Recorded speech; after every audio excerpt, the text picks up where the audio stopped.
Ito po yung first day mission namin. Okay. Parang collaboration, kumbaga, namin ni Miss Ilocana. Kung hindi sana ako punta sa ospital. Wala. Yan yung Sasabi nila, iski chairman ka dito. Opo. Until now. Yes po. Nung nalaman ko na bumababa na pala yung immune system ko, ganun. Hindi na ako makalakad masyado. Kahit gaano tayo kabisi mga kababayan, huwag nating kakalimutan yung health natin. Kagaya ni Sir, ski chairman, ang masama, na-reach nga po niya, naipasa niya, pero after a week, bumigay naman ng iyong health. Everyday, mayroon kang natatanggap na award. Uy, sa dami niyan mga kababayan. Maraming Everyday kada pasok niya, Monday. Pagpasok mo, bago uwian, bigyan ka award. Napakarami.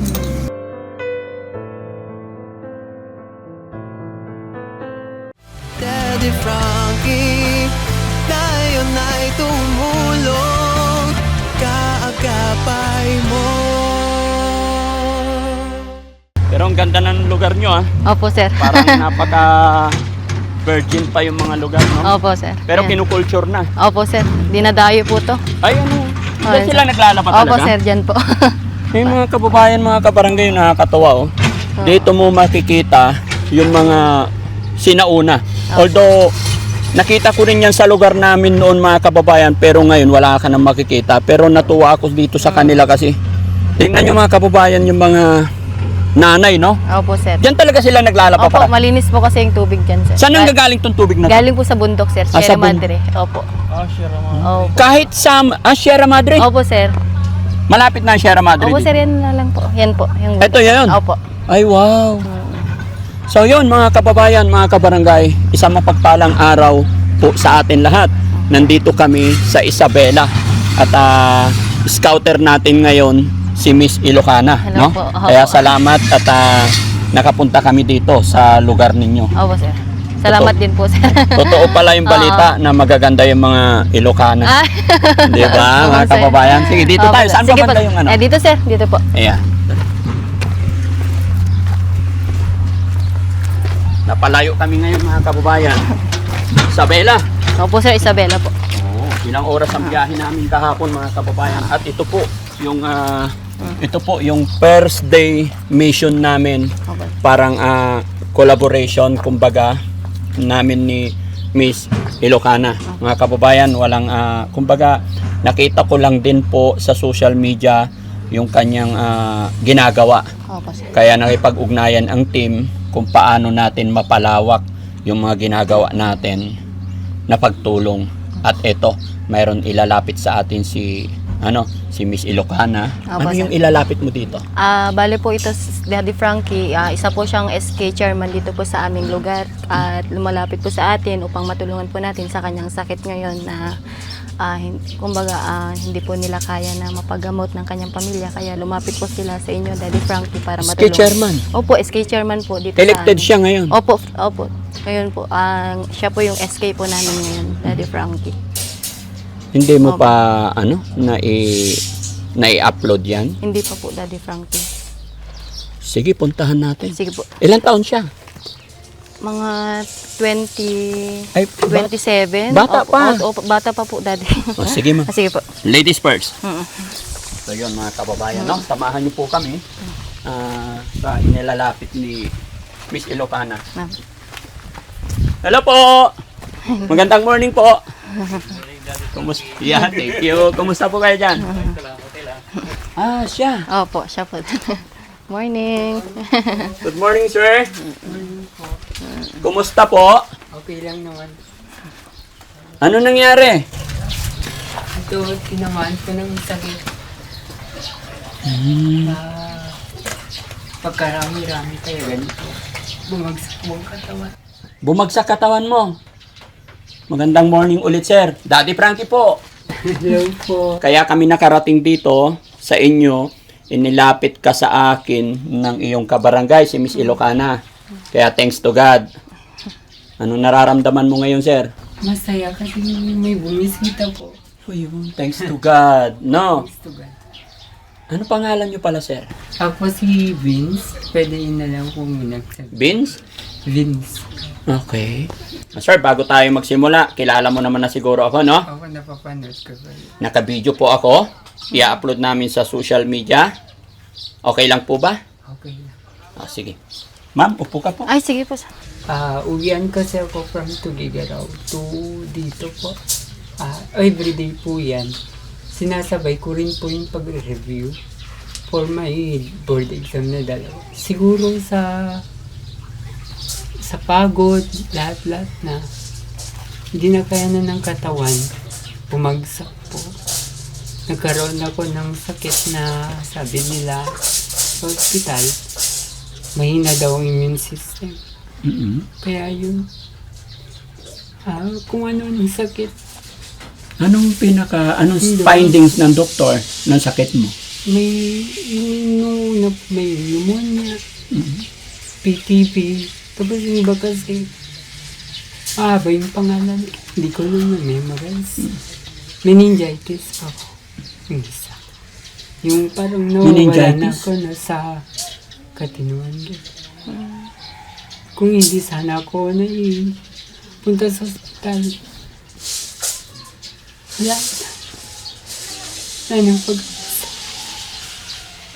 Bakit? Ba't mo nasabing wala ng pag-asa kung hindi ka naidala?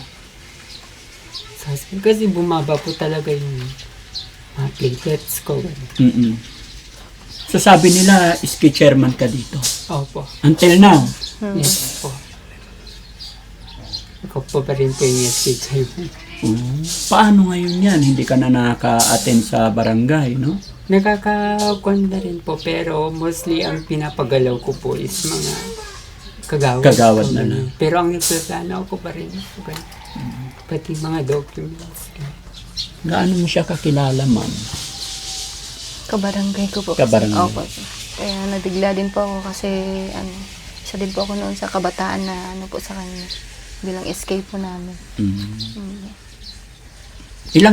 Gaano ka nakatagal nakasakay sa wheelchair? Yung sakit mo? 6 months na po. 6 months pa lang, ganito na agad nangyari. Yes po. Pero may tinitake kang gamot? Marami po. Until now? Okay. Huwag kang mawala ng pag-asa, no?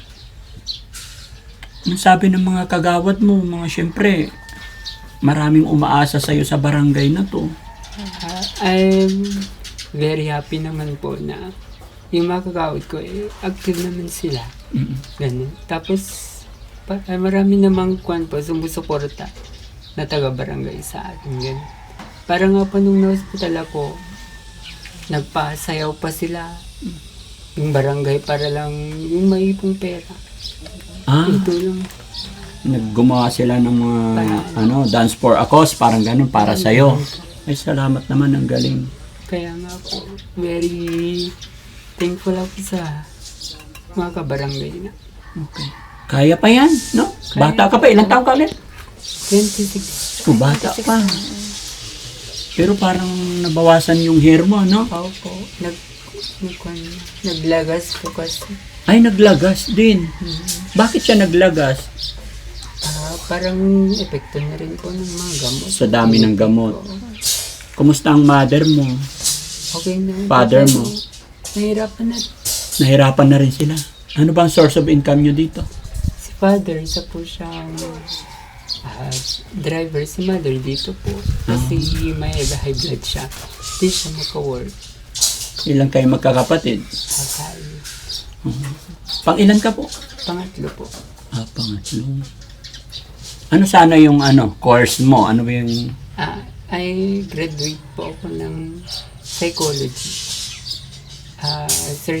Registered psychometrician na rin at saka licensed professional teacher. Nung naipasa ko yung sa may LPT ko, doon nagsimula. Oh, sayang. Kaya nga po, yun yung parang pinakasayang. Oo. Yung nakuha mo na yung pangarap mo. Tapos bigla kang bumagsak. Tumatayo balahibo ko. Yung tipong ikaw yung breadwinner. Yes. Ikaw sana yung... Makakatulong sa pamilya, Yes. ganun. Ahon. Tapos biglang bumagsak. Hindi mo man lang nagamit agad yung mga lisensyang pinangarap mo. Oo. Pero nakapagtrabaho naman na noon po ng 2 taon bago kalisensya kasi hindi po ako agad nag-take ng exam. Anong sabi na, siyempre nung nakapasa ka sa board exam, very proud yung parents mo. Ang saya-saya nila. Lalo na sa hirap ng buhay ngayon, may anak ka na makapasa sa board exam, very proud bilang magulang, di ba? At ang instinct talaga natin mga kababayan, makakaahon kahit papaano, makakaroon tayo ng magandang trabaho. And then, nung nakapasa ka, syempre napakasaya mo rin. Anong naramdaman mo after na nakapasa ka and then nalaman mong may sakit ka? Nung after 1 week po kasi nung nakapasa ako nung isa kong board, biglang parang nagkatrangkaso po ganun. Nagpa-check up, UTI, ganun pa lang naman. Tapos nung nalaman ko na bumababa na pala yung immune system ko ganun, hindi na ako makalakad masyado. Bigla na hindi ka makalakad. Oh, Tapos, mula nung nalaman mo yung sakit ka up to now, 6 months, ganyan na, bumagsak na yung, pumayat ka na. Ano sabi ng magulang mo ngayon? minsan po nahawa talaga ako sa kanila kasi syempre yung tipong pagod na rin sila, matanda na rin sila po. Kailangan na dapat nilang mag-stay lang sa bahay, mag-alaga ng kung anong gusto nilang. Minsan parang na-feel ko na lang din na parang magsasawa sila pero hindi. Pag sinasabi ko nagagalit sila, bakit hindi magsasawa sa'yo? Anak ka namin. Kaya mahal na mahal ko sila. Laban lang. Huwag ka mawala ng pag-asa, ha? Opo. Habang may buhay, may pag-asa. Keep on praying tayo. Opo. Sa palagay mo, kasi sabi mo, naging busy ka sa pag-aaral, trabaho, and then dumating yung time na nakapasa ka, after 1 week, na-discover mo yung sakit mo. Ano yun? Napabayaan mo sarili mo dahil sa pagod? Parang Yun po, gano'n. parang ganun po. Kasi parang naabuso ko. May kasalanan din. May counterpart din po. Sa nangyari. Parang naabuso yung katawan. Siyempre kailangan kumayod. Yun. Namimiss ko rin naman yung family ko. Kaya umuwi ako ganun. Pagod. Kaya tama yung sinabi nila minsan, no? Prevention is better than cure. No? Kahit gaano tayo kabisi mga kababayan, huwag nating kakalimutan yung health natin. Kagaya ni Sir, ski chairman, syempre pinagsasabay-sabay niya lahat. Yung goal niya na makapasa, syempre review, hindi biro-biro. Ang masama, na-reach nga po niya, naipasa niya, pero after a week, bumigay naman ng iyong health. Napakahirap, no? Sobrang hirap. Sobrang sakit. Pero masa pa rin naman ako na makakabalik pa rin. Walang imposible kay God. Basta nagpipray tayo. Opo. Hanggat may hininga tayo, walang rason para sumuko. No? Lalong-lalo na andyan ang pamilya mo, nanay, tatay mo, mga kapatid mo. Alam kong hindi ka nila pababayaan. No? Marami mga kapanood sa atin. Pwede bang sa nangyari sa'yo, pwede bang magbigay tayo ng kapupulutan ng aral para yung mga iba nating mag-aaral or mga kababayan? Magkaroon sila na idea na hindi sila magaya. Parang ganun. Sa mga viewers natin dyan, lalo sa mga kabataan na nag-aaral pa lang, alagaan natin yung sarili natin. Huwag tayong padalos-dalos sa mga desisyon sa buhay. Mag-aaral tayo ng mabuti. Kumain tayo ng masusustansya. Kasi ako minsan hindi po ako kumakain ng mga masusustansya masustansyang pagkain na aminin ko po yan. And then, always put God first. Magdasal tayo. Mag-aral ng mabuti at always ilaan ang mga pangarap para sa family. Huwag lang nating pabayaan ang ating health. Mag-aral ng mabuti pero huwag hayaang bumagsak ang katawan. Sayang, no? Pero gaya na aking sinabi, hindi pa huli ang lahat. Hindi pa uli ang lahat, Daddy. Mga kababayan, si Miss Ilocana po yung rason para mapuntahan natin yung mga kababayan natin dito sa Isabela. Kaya pasalamat po ako sa kanya na tinanggap niya tayo dito sa kanilang lugar, sa kanilang bayan. Napakasaya po mga kababayan dahil pagdating ko dito kahapon, talagang mararamdaman mo yung pag-welcome nila sa atin. Take note mga kababayan, ha? Pinagkatay pa tayo ng manok, native na manok, kaya napakasarap, no? Ano yung usually na ginagawa mo dito? Andito ka lang lagi. Nandito lang po ako pala. Nag-almusal ka naman na. Tapos na po. Tapos na. Asaan yung mga magulang mo ngayon? Nandyan po. Mga kapatid mo? Yung iba po, yung isa nag-aaral. Yung isa, yung iba po nagtatrabaho. Sayang, ikaw talaga sana yung no? Teacher? Psychometrician and teacher po. Napaka talaga minsan ng napaka-importante talaga yung kalusugan na Tama. ingatan, no? Health is wealth po talaga. Oo, yan. Health is wealth. Tama ka. Kaya yung mga estudyante natin, kailangan talaga, pinaka-importante. Kasi ganun talaga minsan, no? Na pag may goal ka, lalo na sa pag-aaral, talagang nakakalimutan natin minsan yung sarili natin dahil dun sa pangarap natin. Tama po. Tama po yun. Yung masasabi ni ma'am, Yun lang na nanginayong po ako sa nangyari kay SK Chairman Daddy Frankie kasi napakagaling po niya na SK dito sa amin, saka Hakot Award din. ay, Hakot Award! Oo, ang dami niyang medalya po yan. Daddy. Kaya nakakagulat po kasi ganyan yung nangyari sa kanya ngayon. Award saan? Sa mga... Sa school din po. Achiever din po kasi hindi naman sa pagmamayabang. Masugit po kung mag-aaral. Talagang pinagpupuyatan ko minsan pag may mga importanteng pagsusulit. Ganun. Hindi, not to brag, I am a graduate ng cum laude. Oy, wow! Kurso ko pong psychology. Yun po. Nakakatuwa, cum laude. Napakahirap kayang abutin. Sa akin, wala eh. Hindi ako pinagpala ng mga ganun. No? Paano ba maging isang cum laude? Ano yung mga ginagawa niyo? Kailangan lang po ng disiplina sa sarili. Kailangan kung yun yung goal mo sa umpisa pa lang, kailangan consistent ka.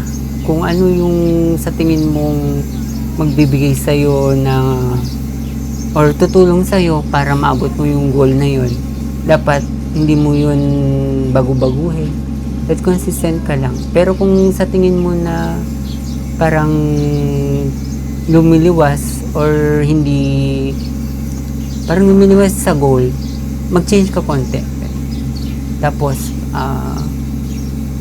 mag-aral ng mabuti at saka always pumasok kahit tinatawad ka ganun. Kasi sa tingin ko yung pagpasok po talaga yung isa sa mga dahilan ng mga teachers kung bakit pinapasa nilang mga estudyante kahit hindi sabihin na nating hindi naman totally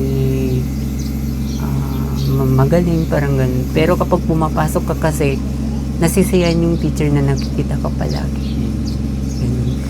Sa akin kasi, naalala ko, si Teacher Mary Jane, di ba? Ang dami rin niyang achievement, ang dami niyang medalya. Tapos, parang nagkaroon din siya ng depression. Pero gumaling na siya sa tulong at gabay ng Panginoon na tulungan namin. Amen po. Gumaling siya. Pero sa inyo naman, cum laude, ano yun? Mana mo sa magulang. Siyempre, pag sinabing cum laude, di ba guys, matalino. I'm proud to say na galing talino sa mother. Ay, Magaling din po kasi si mother na nung nag-aaral pa lang. namana mo sa mother mo. Opo. Pwedeng makita yung mga medal mo. Sure po, sure. Pwede. Dito po. Sige. Bali yung iba daw po, Daddy Frankie, tinapon na sa sobrang dami po. Bigay mo kay sir. Ang dami naman yan, sir. Opo. Isa rin po kasi akong kwan nun, sir. Mga elementary pa to, mga to. I'm proud valedictorian. Valedictorian. Opo. Tapos, athlete din ako nun, sir. Swimmer, kaya may mga ganito pong medalya galing sa mga Athletic Association. Tapos, nakiki-Bible study din po ako, ganun. National Bible Study. Nag-aaral po kami ng Biblia, ganun. Nananalo din naman po. Wow. Kaya may mga medalya din po na nanggaling doon. Everyday, mayroon kang natatanggap na award. Oy, sa dami niyan mga kababayan.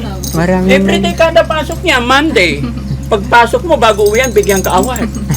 Napakarami.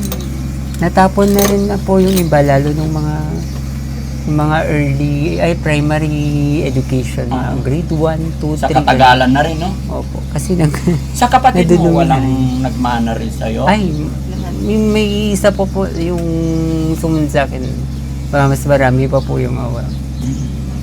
So, Mas marami award. Oo, kasi mas kwan yun po sa noon, sa sports, sa swimming. Kaya po always siyang nagkakamedal. Ako po parang nung mga kwan ng elementary. Siya kasi hanggang high school. Minsan talaga, susubukin ka ng pagkakataon. Pero yun guys, ang daming award. Board passer na siya, nakapasa na. Ang dami-daming nangangarap na hindi na pagkakalooban ng ganyan. No? Pero minsan masasabi ko talaga na ang kapalaran ng tao talaga hindi natin alam. No? Kasi kagaya niya, ginugol niya yung time niya sa pag-aaral, lahat-lahat. Tapos yun nga, nakuha na niya, nakapasa na siya. Saka naman nagkaroon siya ng pagsubok na ito. Kaya mga kababayan, mga kabarangay, sana samahan, tulungan natin. Si Sir, pangalan mo ulit, Sir? Vince.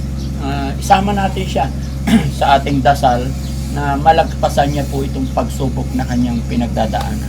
Sir, huwag lang tayong mawala ng pag-asa. Loobin ng Panginoon na makabalik pa kami at kung ano pa yung pwede naming maitulong. Okay? So, Maraming pong salamat. walang anuman. Mag-pray lang tayo. Salamat lagi kay God, no? Magbibigay ako ng pambili mo ng gamot, no? Sana makatulong to sa'yo. Bigay ako 10,000 para sa'yo. Maraming salamat po. Para sa'yo. Tatagan mo pa. Tibayan mo pa yung loob mo. Sayang kasi, ski chairman, tapos mga achievement mo. Sinusubok lang tayo ng Panginoon. Opo. Tatatagan. Hindi naman para sa akin na, kundi para sa family. Yes. Maraming salamat.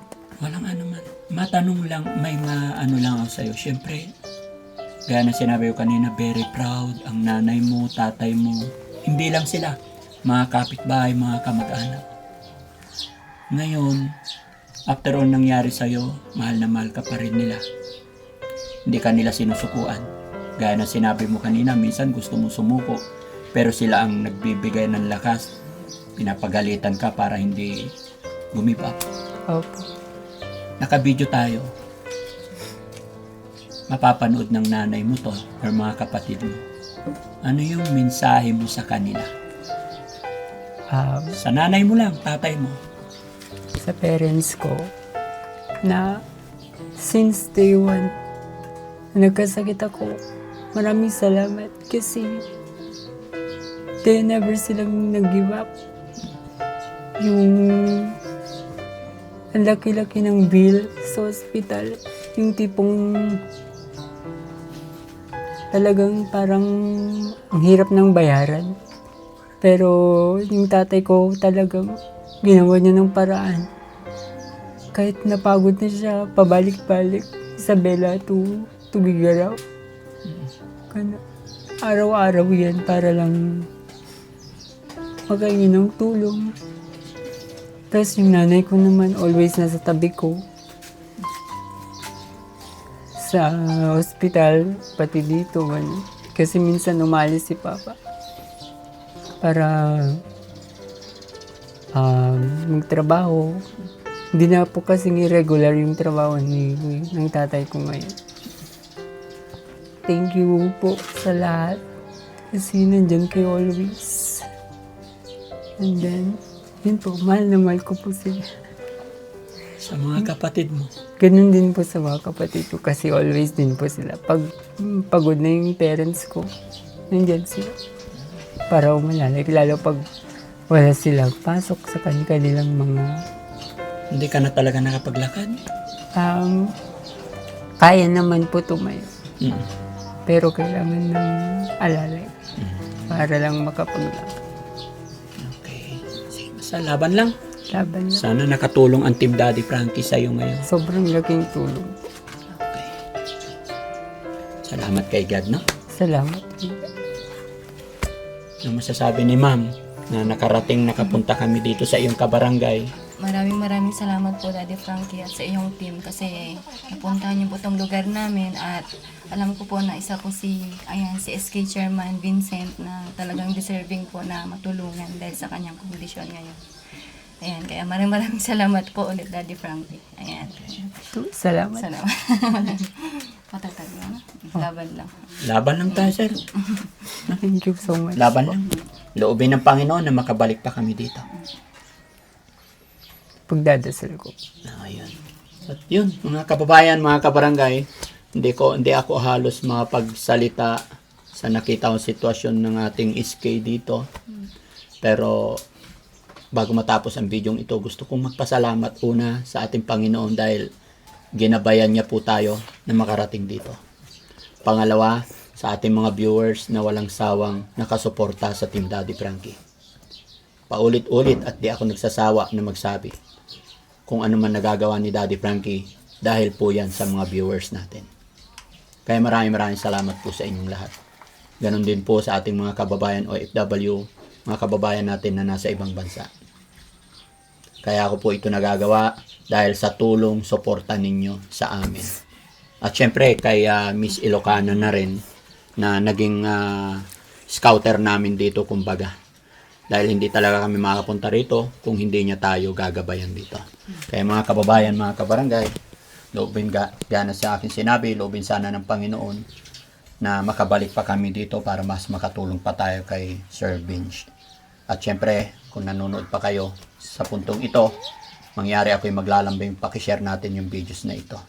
Sa pamamagitan ng pag-share ninyo, pag-heart ninyo ng mga videos namin, doon po kami kumukuha ng mga ipangtutulong lalong-lalo na sa mga kababayan natin na nangangailangan talaga ng tulong kagaya ni Sir Vince.